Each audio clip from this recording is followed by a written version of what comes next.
기도하시겠습니다. 하나님 아버지, 크신 은혜를 감사드립니다. 오늘도 저희에게 강건함을 허락해 주셔서 하나님 앞에 나오게 하심을 감사드립니다. 하나님께서 주신 입술과 하나님께서 주신 마음을 가지고 하나님 앞에 나아가 기도할 때에 우리의 뜻을 구하기 전에 하나님 나라와 의를 구하는 시간이 되게 하여 주시고, 그 안에서 하나님 나라를 마음껏 누리는 복된 이 기도의 시간이 되게 하여 주옵소서. 주 예수 그리스도의 이름으로 기도하옵나이다. 아멘. 찬송가 420장입니다.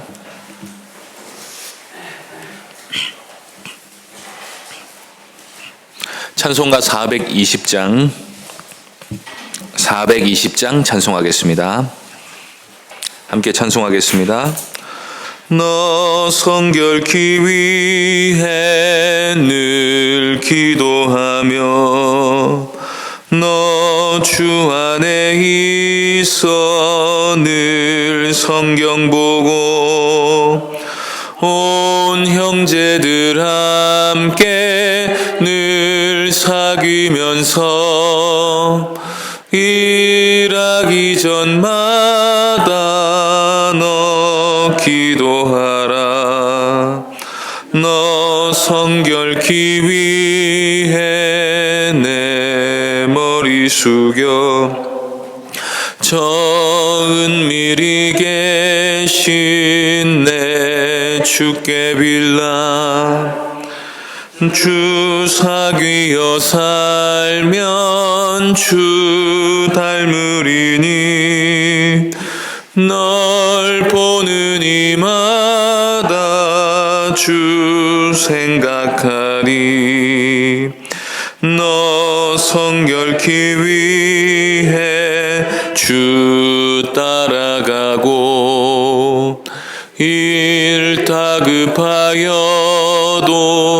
당황치 말고 참 즐거울 때나 또 슬플 때나 너 주님만 믿고 늘 따라가라. 너 성결케 위해 늘 기도하며 내 소원을 주께 다 맡기어라.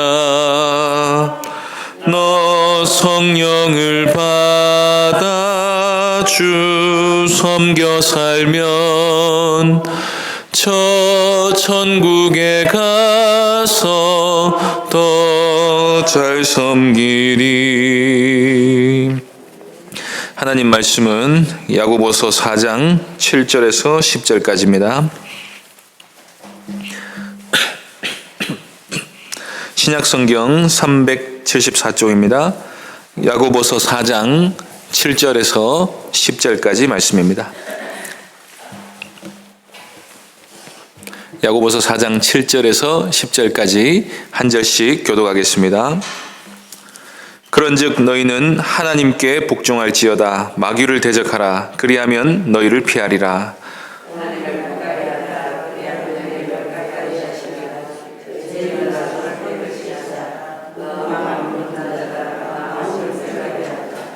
슬퍼하며 애통하며 울지어다. 너희 웃음을 애통으로 너희 즐거움을 근심으로 바꿀지어다. 주 앞에서 낮추라. 그리하면 주께서 너희를 높이시리라. 아멘. 이 시간에 그런즉 너희는 이라는 제목으로 하나님 말씀 전하겠습니다.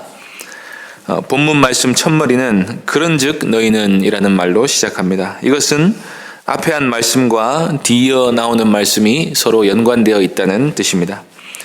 앞서 야고보는 우리에게 세상과 벗이 되고자 하는 자는 하나님과 원수 되고자 하는 것이라고 말씀했습니다. 세상은 그렇다면 어떤 곳입니까? 요한일서 2장 16절에 의하면 이 세상에 있는 모든 것은 육신의 정욕과 안목의 정욕과 이생의 자랑에서 나오는 것입니다. 즉 여기서 말하는 세상은 죄인들의 세상입니다. 하나님을 대적하는 죄인들이 모여서 만드는 모든 사회, 문화, 관습, 사상, 제도, 관계 등을 부정적인 의미에서의 세상이라고 말할 수 있겠는데, 특히 야고보는 그 중에서도 정욕을 추구하는 모습을 세상의 이미지로 삼고 있습니다. 그런 세상과 벗이 되고자 하는 것은 하나님과 원수되겠다고 하는 것과 마찬가지라는 것입니다. 그러면 우리가 하나님의 원수가 되지 않으려면 어떻게 해야 합니까? 먼저 6절에서 야고보는 겸손히 하나님의 은혜를 구해야 한다고 말씀했습니다. 하나님의 은혜를 구할 때 가장 먼저 있어야 할 자세가 겸손인 것입니다. 겸손히 자신이 하나님을 거역한 죄인임을 시인하고 그 앞에 엎드리는 자세가 있어야 은혜를 받을 수 있는 것입니다. 그 다음에 중요한 것은 자신이 하나님 앞에서 후회하고 근심한 마음을 품은 대로 변화된 행실을 가져야 한다는 것입니다. 겸손히 은혜를 구한 사람은 은혜를 구한 사람답게 살아야 합니다. 만일 그렇지 않고 자복은 정말 잘하는데 삶을 고치지 않는다면 사실상 하나님을 우습게 보고 있는 것과 마찬가지인 것입니다. 그래서 야고보는 7절 첫머리에서 그런즉 너희는 은혜를 구한 자답게 이러한 삶을 하나님께 드리라고 권고합니다. 세상과 벗이 되는 것이 하나님과 원수되는 것이라는 사실을 철저히 깨닫고 엎드린 사람은 야고보가 하는 다음의 말씀에 주의해야 하는 것입니다. 먼저 7절입니다. 그런즉 너희는 하나님께 복종할지어다 마귀를 대적하라 그리하면 너희를 피하리라. 여기서 하나님께 복종하는 것과 마귀에게 대적하는 일을 우리에게 말씀하고 있는데 이 두 가지는 사실 한 가지입니다. 하나님께 복종하면서 동시에 마귀를 가까이 할 수는 없기 때문입니다. 반대도 마찬가지입니다. 마귀의 그늘 아래 있는 사람은 하나님께 복종할 수도 없고 복종해봐야 또 의미도 없습니다. 하나님께 복종한다는 것은 단지 하나님의 명령이 내게 좋거나 이익이 되기 때문에 따른다는 뜻이 아닙니다. 복종이라는 말은 좋거나 싫거나 상황이 어렵거나 어떻거나 관계없이 무조건적으로 내가 거기에 따르고 굴복하는 것을 말합니다. 그런데 핑계 없는 무덤이 없다는 말처럼 보통 사람들은 아무리 큰 죄를 지어도 거기에 다 이유가 있고 변명거리가 있습니다.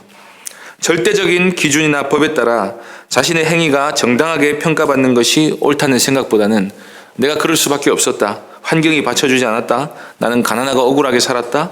나는 평소에 우울증이 있다. 술을 너무 많이 마셔서 몰랐다 하면서 죄를 지어놓고도 다 그럴 만한 이유가 있었다고 하면서 감형을 요구합니다.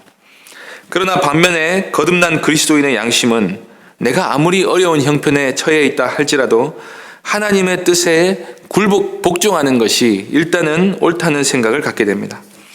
만일 내가 그 뜻에 어긋났다면 그것이 죄가 되는 것이지 그러므로 하나님께 용서를 구하는 것 외에는 달리 어떤 핑계도 될 수 없다고 생각한 것입니다. 예수님께서 40일간 굶주리시고 마귀의 말에 따라 돌을 떡으로 만드는 것은 사실 배고프고 보는 사람도 없으니까 별 문제가 안 될 수도 있다고 생각할 수도 있는 문제입니다.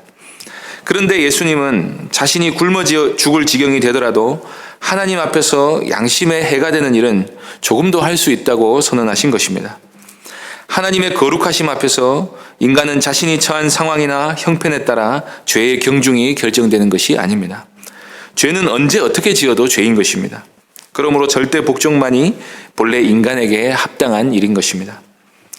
그런데 하나님의 뜻이 무조건 옳다고 생각하는 사람 중에 하나님께 복종해야 된다는 사실을 알면서도 실제로는 마귀의 뜻에 자기도 모르게 따라가는 일이 의외로 많습니다. 그렇게 되는 이유는 하나님의 뜻이 무엇인지 잘 모르거나 알아도 곧 잊어버리거나 마귀를 대적하지 않기 때문입니다. 고의로 하나님께 복종하지 않는 경우보다 자신도 모르게 마귀의 편에 서는 사람이 또 많고 또 그것을 자기 스스로도 모르는 경우도 많다는 것입니다. 이 경우에는 우리가 실체를 알아보기 어렵습니다. 하나님께 복종한다고 하면서도 삶이 잘못된 사람은 실체를 알아보기가 어려운 것입니다. 이런 경우에는 하나님께 굴복하고 복종하고 마귀를 대적하는 일이 하나님이 누구신지 그의 명령이 무엇인지를 아는 일에 달려 있습니다. 다르게 말하면 참된 그리스도인은 하나님께 복종하고 마귀를 대적하기 위해 부지런히 성경 읽고 기도하는 사람이라는 뜻입니다.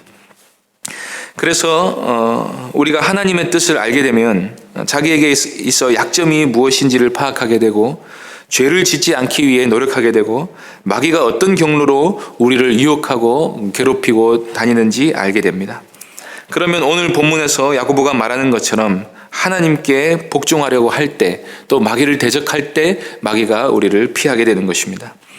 하나님은 자녀들을 눈동자처럼 여기시기 때문에 사실 마귀가 함부로 어떻게 할 수가 없습니다. 요한일서 5장 18절에서 사도 요한은 이렇게 말씀합니다. 하나님께로부터 난 자는 다 범죄하지 아니하는 줄을 우리가 아노라. 하나님께로부터 난 자가 그를 지키심에 악한 자가 그를 만지지도 못하느니라. 우리가 하나님 편에 서 있으면 하나님은 우리를 모든 악한 세력으로부터 반드시 지켜주실 줄로 믿습니다.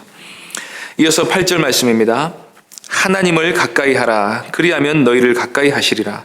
죄인들아 손을 깨끗이 하라. 두 마음을 품은 자들아 마음을 성결하게 하라. 이 부분은 한마디로 하면 하나님을 가까이 하기 위해 마음을 성결하게 하라는 말씀입니다. 하나님을 믿는 사람은 단지 하나님이 계시다는 사실을 믿는 것이 아니라 그분을 늘 가까이 하는 삶을 살아야 합니다. 하나님은 세상 어떤 것이 아닌 하나님을 가까이 할 때 그런 우리를 가까이 하고 하시겠다고 약속하고 계십니다. 하나님은 인격적인 분이시기 때문에 우리가 하나님을 어떻게 취급하고 대하느냐에 따라 다른 얼굴을 보이십니다. 우리가 하나님을 향해 하나님을 마음을 다해 사랑하고 그분 안에 있기를 즐거워하면 하나님도 우리를 가까이 하신다는 것입니다. 하나님을 가까이 하라고 하면서 야고보는 죄인들아 손을 깨끗이 하라고 말씀하는데, 구약 성경에 보면 제사장이 제단에서 제물을 잡고 성소에 나아가기 전에 물두멍에서 손을 씻도록 되어 있습니다. 하나님께 나아가는 자는 손이 깨끗해야 한다는 것을 말씀하고 있는 것입니다. 물론 사람을 만날 때에도 손을 잘 씻어야 되죠. 그래서 이 말씀은 앞의 말씀과 연관되어 하나님을 가까이 하기 위해서는 먼저 우리의 더러운 죄를 씻어야 할 것을 말씀하고 있는 것입니다. 이사야 59장 1절에서 3절에서 이사야는 사람이 잘못되는 이유는, 하나님과의 관계가 잘못되는 이유는 하나님의 손이 짧아서 그런 것도 아니고, 귀가 둔해서 듣지 못하시는 것도 아니고, 눈이 가려워서 보지 못하시는 것도 아니고, 오직 우리의 죄악이 하나님과 우리의 사이를 갈라놓은 것이라고 말씀하고 있습니다. 이사야서 59장 3절 상반절에서 이렇게 말씀하고 있습니다. 이는 너희 손이 피해 너희 손가락이 죄악에 더러워졌기 때문이다. 손은 우리의 행실을 상징합니다. 우리의 행동이 죄악에 물들어 있으면 반드시 그것을 내려놓고 하나님께 나아가야 한다는 뜻인 것입니다. 8절 세 번째는 두 마음을 품은 자들아 마음을 성결하게 하라는 말씀인데, 하나님께 나아가는 자는 손만 씻으면 되는 것이 아니라 마음까지도 깨끗하게 해야 한다는 말씀입니다. 그런데 사람이 손이야 씻으면 되고 잘못된 행동이야 고치면 된다지만 마음은 어떻게 씻어야 합니까? 히브리서 9장 22절 말씀해 보니까 율법을 따라 거의 모든 물건이 피로써 정결하게 되나니 피 흘림이 없은즉 사함이 없느니라고 말씀하고 있습니다. 우리의 마음은 반드시 주님이 흘리신 보혈의 피에 씻어야 하는 것입니다. 요한일서 1장 9절은 또 이렇게 말씀합니다. 만일 우리가 우리의 죄를 자백하면 그는 미쁘시고 의로우사 우리 죄를 사하시며 우리를 모든 불의에서 깨끗하게 하실 것이요. 하나님께 마음을 씻고 나아가기를 원하는 사람은 반드시 자신의 죄인됨을 자백하고 용서를 구하며 우리의 심령을 주님의 십자가의 피로 씻어주시기를 간구해야 하는 것입니다. 그러면 하나님이 실제로 우리 영혼을 정화시켜 주시고 새 마음을 주실 것입니다. 영혼의 의사는 하나님 한 분뿐이신 것입니다. 계속해서 9절 말씀입니다. 슬퍼하며 애통하며 울지어다. 너희 웃음을 애통으로 너희 즐거움을 근심으로 바꿀지어다. 적극적인 사고방식이나 긍정의 힘이나 신비주의나 웃음 치유 사역 같은 데를 보면 근심하고 슬퍼하고 애통하는 모습을 아주 신앙생활을 잘못하는 것으로 말하곤 합니다. 그래서 그런 분위기에서는 그저 행복하고 그저 즐겁고 그저 해맑은 모습만이 좋은 모습이고 하나님 앞에 잘 살고 있다는 증거로 채택되곤 합니다. 그러나 참 신앙은 밝은 면으로만 이루어져 있는 것은 아닙니다. 어떨 때에는 어두운 골짜기를 지나가는 것이 우리가 바른 길을 가고 있는 것일 수도 있습니다. 슬픔과 근심과 눈물의 골짜기를 통과해야만 주님의 얼굴을 바르게 배움는 길일 수도 있습니다. 그것은 우리가 죄악된 존재임과 동시에 세상이 말도 못하게 악한 곳이기 때문입니다. 천국이라면 모르지만 이 죄 많은 세상에 살면서 혼자 마냥 행복한 모습은 그다지 바람직한 모습이 아니라고 야고보가 말하고 있는 듯합니다. 그래서 예수님께서는 팔복을 가르치시면서 애통하는 자는 복이 있나니 그들이 위로를 받게 될 것이라고 말씀하셨던 것입니다. 주님은 슬픈 노래가 나오면 슬퍼할 줄 아는 사람을 좋아하십니다. 곡소리가 들리면 가슴 아파할 줄 아는 사람을 기뻐하십니다. 죄악된 세상에서 너희 기쁨을 근심으로 바꿀 줄 아는 사람을 주께서 좋아하신다는 것입니다. 야고보 역시도 악을 행하면서도 그 때문에 하나님께서 근심하시고 괴로워하시는 모습을 전혀 모른 채 세상 즐거움을 우리가 쫓아 살면서도 그것이 행복이고 그것이 기쁨이고 하나님 주신 인생이니까 즐겁고 기쁘게만 살아야 한다고 생각하는 사람이 많다고 생각했던 것 같습니다. 그래서 야고보는 지금 우리는 그럴 때가 아니라고 말씀합니다. 정직히 말하면 우리가 사는 인생은 고단하고 괴로운 인생이 아니겠습니까? 우리가 나름대로 하나님 안에서 하나님 주신 기쁨을 누리면서 살려고 애를 써서 그렇지 산다는 것이 결코 쉽지 않다는 것을 여기 계신 분들이 더 잘 알고 계실 것입니다. 우리가 하나님 주신 은혜 안에서 행복했으면 좋겠지만 우리뿐만 아니라 우리 자녀들에게도 인생의 괴로움은 천국 갈 때까지 결코 끝나지 않을 것입니다. 특히 우리가 세상 죄 가운데 있을 때는 더욱 그러합니다. 그러므로 모든 인생은 하나님 앞에서 괴로움의 눈물을 흘리며 애통하는 시간을 가질 때가 때로는 필요한 것입니다. 우리 죄뿐만 아니라 세상의 모든 죄악에 대해서도 마찬가지입니다. 마지막으로 야고보는 10절에서 이 모든 명령들을 요약하는 결론을 내립니다. 주 앞에서 낮추라. 그리하면 주께서 너희를 높이시리라. 성경을 다 읽고 나면 내릴 수 있는 아주 큰 결론 중에 하나는 하나님께서는 영화로우시고 우리는 비천한 존재라는 것입니다. 그런데 하나님께서 우리를 사랑하시기 때문에 우리가 하나님 앞에서의 못남을 인정하고 우리의 비참함을 인정하고 우리의 죄인됨을 고백하면 하나님께서 우리를 높여주신다는 것입니다. 그러므로 하나님의 높으심을 알고 거기에 복종하고 또 죄를 두려워하고 멀리하고 겸손히 하나님께 엎드리는 사람은 하나님께서 친히 높여주실 것입니다. 이것이 인간이 높아질 수 있는 유일한 길입니다. 오늘도 겸손히 하나님께 나아가 우리의 죄악을 내려놓고 기도하고 하나님의 은혜를 구하는 귀한 시간 되시기를 바랍니다. 기도하겠습니다. 하나님 아버지, 우리에게 은혜를 베풀어 주셔서 하나님 앞에서 참 자유를 주시고 성령 안에서 또 기쁨을 누리게 하여 주시니 참으로 감사합니다. 그런데 우리가 죄악된 세상에 살면서 세상과 버타면서 하나님께서 그 때문에 근심하시고 그 때문에 슬퍼하시고 괴로워하시는지 모른 채 우리 인생을 그저 살진 않았습니까? 이 시간 우리와 함께하여 주셔서 우리의 죄악을 깨닫게 하여 주시고 하나님의 뜻 아래 우리를 복종시키며 하나님의 말씀 가운데 살아가며 또 기도로 주께 영광 돌리는 시간 되게 하여 주시옵소서. 예수님의 이름으로 기도하옵나이다. 아멘. 하늘에 계신 우리 아버지여, 이름이 거룩히 여김을 받으시오며 나라의 임하옵시며 뜻이 하늘에서 이룬 것 같이 땅에서도 이루어지. 오늘날 우리에게 일용할 양식을 주옵시고 우리가 우리에게 죄 지은 자를 사하여 준 것 같이 우리 죄를 사하여 주옵시고 우리를 시험에 들게 하지 마옵시고 다만 악에서 구하옵소서. 대개 나라와 권세와 영광이 아버지께 영원히 있사옵나이다. 아멘.